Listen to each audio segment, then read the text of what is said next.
encouraging all government entities to install and utilize solar PV system or any equivalent renewable energy technology in their government-owned facilities.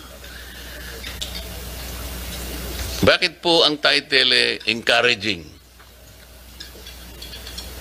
Mr. Chair, if you allow Undersecretary Marasigan can Ikaw may kagagawa na naman ito, ha?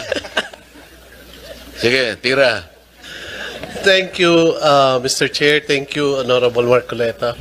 Under the Energy Efficiency Act, yes, it's mandatory for all government agencies. Hindi, nakalagay nga, encouraging. It's not mandatory. Sir, mandatory, sir, yung 10% reduction ng kanilang Hindi, kasi ang energy title, consumption. encouraging kasi. Opo. Alam mo, you'll be guided by the title. Pag sinabi mong ini-encourage mo lang, may option eh. Hindi siya talaga tutupad eh. Pero pag sinabi mong mandating, wala kang option kung di sumunod eh. Tama? Tama po. Kasi halimbawa, in-encourage ka lang ng tatay mo. Nung bata ka pa, ligawan mo si ganito. Mukhang ayaw mo. Meron kang gusto, di ba? Hindi ka susunod. Pero sinabi niya, kasi lalo na nung panahon mo, pag sinabi ng tatay o ng nanay, hindi pwedeng hindi tayo sumunod. Ganun ang Pilipino eh. Pag sinabi mong mandating, nandun yung puwersa ng batas eh. Di ba? Tama po. So, kaya ganun po yung aking ina-emphasize, Mr. Chair. Ito, nakalagay, the solar PV system or equivalent RE technology to be installed must initially supply at least 20% of the agency's electricity requirement. O nangyayari na ba ito? Yes, Mr. Chair. Hindi, nangyayari na ito? Meron na pong nag-i-install. O malayo yung sagot mo, pare. Sinasabi ko na nga sa iyo huwag yung encourage eh. Pag minandate mo, lahat sila, this is addressed to all agencies eh. Para sasagot mo, meron na po. Kaya hindi tayo nagkakaroon ng 20% ito eh. At least.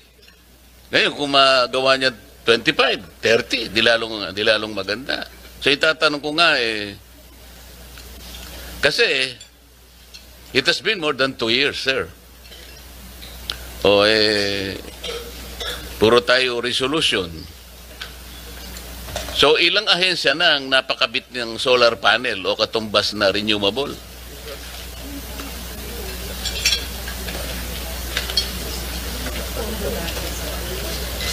Yeah.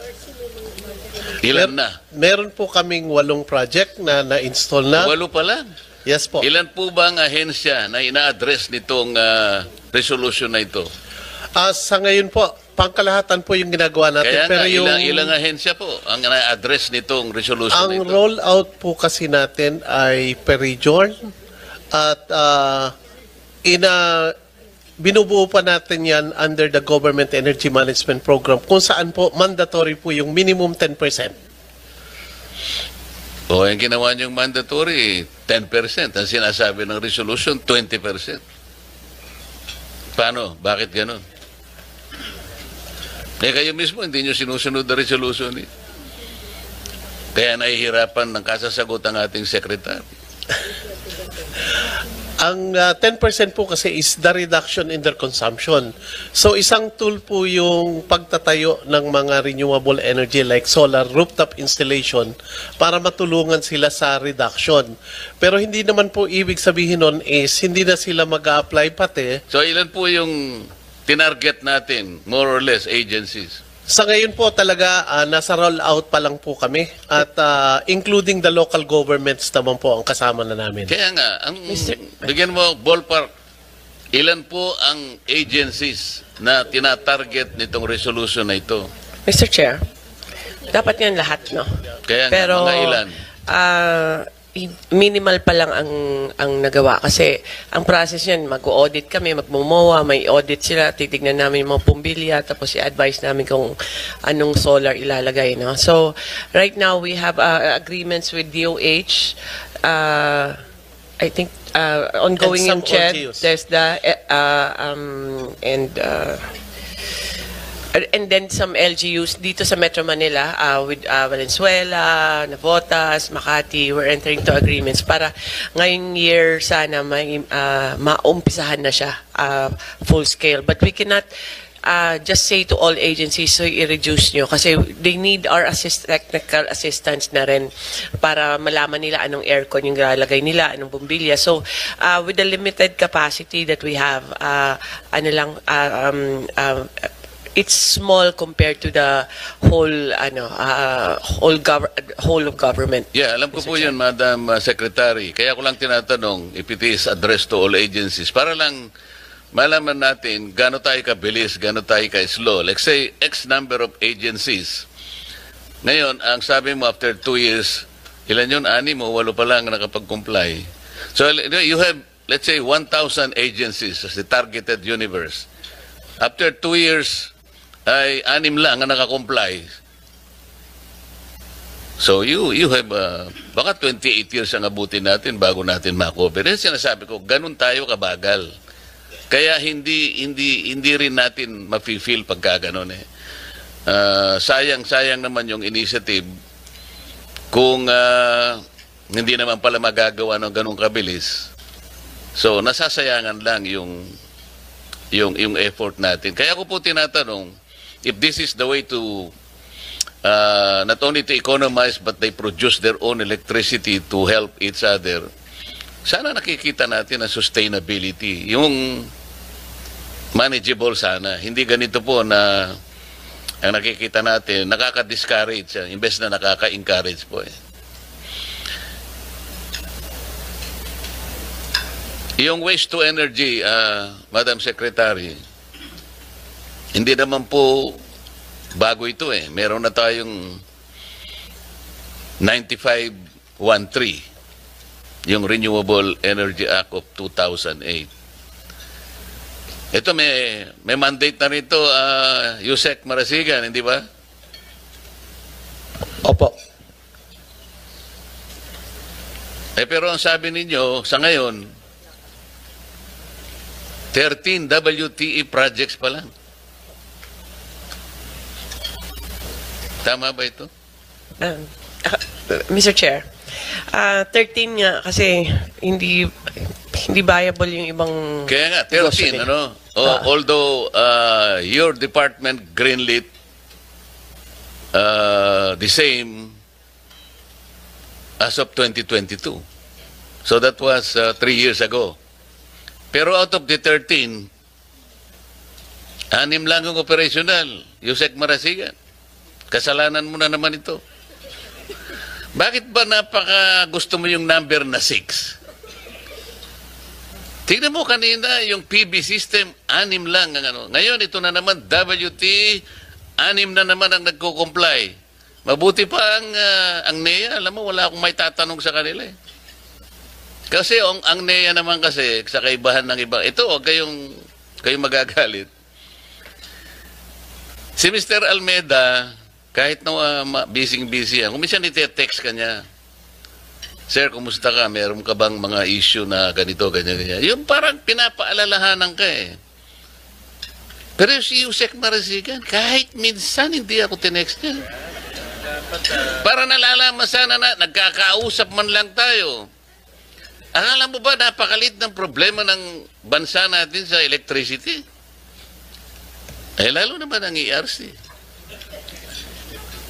Mamaya po babalikan ko kayo. Commissioner Digal, kayo po ay isa sa mga alam kong siyang pinaka-cooperative sa ERC. Sinasabi ko na sa inyo. Very reliable, very consistent. Pagka tinext mo yan, hindi pwedeng in less than 2 minutes sasagutin ka niya. Hindi kagaya ni Coco Nograles. 2 araw bago ka sagutin. Ako, mabilis ako No, si chairman. Kaya naman sa tuwing naghihiring kami, kahit kami 2 na lang, hindi ko iniiwanan ito eh. Mr. Ang Chair. dami kong gustong itanong, Mr. Chair, baka humaba lang ako, magalit ka sa akin eh. Mr. Chair, Yes, ma'am. yung sa WTES, marami talagang hindi feasible. So right now, meron po kaming nakaset na i-auction na namin yung WTE, especially Metro Manila. Identifying yung mga problema, pero this is together with DNR, MMDA, DOE, and ERC. So hopefully maka-award kami by first quarter of next year. Okay. And Mr. Chair, dadako ako ngayon dun sa affordable. Kanina pinag-uusapan natin yung quality, reliable, and secure supply of electric power. Pero yung affordable, nandun din po yun. Section 2, paragraph B. Tama, President Nograles? So yung affordable, ito yung walang kamatayang issue, yung affordable na to. 24 years ago, we crafted a law. Ang pangalan ay IPIRA. Talagang nakalagay, affordable. Tapos pagka binasa mo pang pababayan, transparent and competitive. Mga ganun competitive price of electricity. Fair. Under a regime of free competition. In order to make our products globally competitive, nakalagay. Pero talaga pong hindi natin very, very elusive yung affordable. Kasi unang-una, tingnan po ninyo yung lifeline rate program natin, which is stipulated under Section 23 of EPIRA. Merong kasing ladderized yan Pero in case of Meralco, alam po ninyo yung 100% na free lang, 20 kilowatt hours. Kawawang-kawawa. Para malibre ka ng 100%, kailangan ang ginagamit mong kuryente hanggang 20 kilowatt hours ka lang. Parang nagsindi ka lang ng 3 bumbilya maghapon, tapos tigilan mo na yan. Bakit po ganon, Madam ERC? Sa Meralco, ang consumption bracket discount niya po ay, let's say, 0 to 20 kilowatt hours, 100%. Samantalang sa Ilocos Sur Electric Cooperative, 0 to 15, 30%. Sa Tarlac Electric Cooperative, 20%, 20 kilowatt hours, 100%. Sa Surigao del Sur, electric, Surseco 2 yata ito. 0 to 15 kilowatt hours, 20%. Sa Pampanga, 0 to 15 kilowatt hours, 50%. Sa Antique, 1 to 15, 7%. Hindi ko po maintindihan ito, ba't nagkakaiba-iba? Electric Cooperative sa Pelco 1, 16 to 20 kilowatt hours, 40% ang discount. Yung Anteco, 16 to 20%, 5% ang discount. Bakit po ganito? Talaga pong hirap na hirap ako rin. Bakit hindi po at least uniform ang pagbibigay ng discount? Hindi ko po sinasabi na dito sa discount na ito ay talagang sapat na para maiangat natin doon sa affordable. Dito pa lang naguguluhan na ako. Gusto kong pag-aralan, kaya lang, pasensya na po kayo, napakahirap intindihin ito. Bakit po nagkakaiba-iba? Mr. Chair, can I respond? Yes, sir. Yung pong original na Lifeline program na ngayon ay pinatutupad pa, ito ay nadisenyo noong time na ina-unbundle natin ang rates ng mga distribution utilities. At ang nangyaring disenyo ay per distribution utility.